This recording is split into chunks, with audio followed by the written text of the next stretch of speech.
Welcome back again today, guys. Let me get a little comfortable. Let me take this off.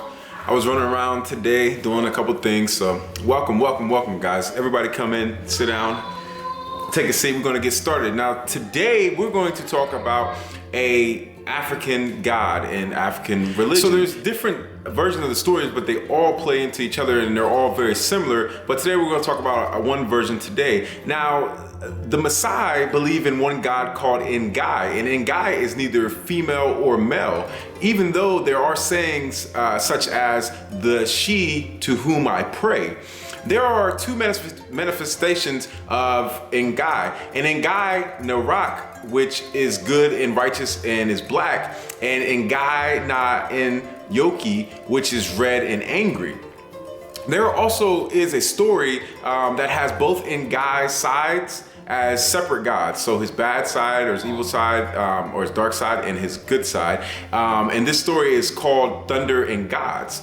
Now let's talk about en-gai. En-gai is the creator of everything in the universe, and in the beginning, en-gai, which also means sky, owned all the cattle and was once one with the earth. Then one day the sky separated and en-gai was no longer beside men. With en-gai went many creatures of the earth, we have to understand that, and one was cattle, but the cattle needed a sustenance to survive. And this was the green grass that was on earth, so en-gai sent cattle to the Maasai. Now, en-gai sent the cattle by a wild tree or wild fig tree, and the roots of the wild fig tree, in which the aerial roots, aerial meaning coming from the sky down, the aerial roots came down from the sky, and till this day the Maasai herd the cattle and take this story very, very seriously. And they also, the Maasai, relieve other neighboring tribes from their own livestock and cattle.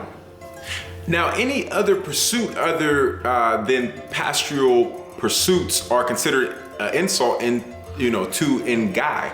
And no Maasai was willing to dig or break into the ground beneath them, even to bury dead within, because the earth was sacred for producing grass for the cattle, and en-gai owned them equally, the cattle equally with the Maasai. Now, grass has a semi-sacred aurora to it and to the Maasai, and it's held as a peace sign in the fist. So you put grass in the fist and used to bless during rituals in which grass is shaken at animals or people being blessed. Cattle also play a very important role in occasions such as marriages, initiations, and one's passage from one age set to the next. There are also guardian spirits, and en-gai gives one to each man. He gives one to each man to ward off danger and to carry the man away at the moment of the man's death. And the guardian spirit carries the evil off to the desert, and the good part of the man to a land of many cattle and rich pastures. Now, the wild fig tree, outside of en-gai's use in the story and in the belief, is also used by the Maasai for bark cloth and is sung about in dances, blessings, and prayers. And today we learned about en-gai and the religion of the Maasai. As always, know who you are and practice or learn about all African descent beliefs, not just one that you believe in now, but learn and respect everyone's beliefs. And today, like I said, once again, we learned about another African god. We're so excited because we're learning our history. We know who we are and all our beliefs as much as we can. And as always, like, share, spread the message, spread the word for anybody that wants to learn, especially about African descent culture. And as always, I'm out of here. Peace.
What's up? What's up? Hey. Shalom. What up? Hi. Africa.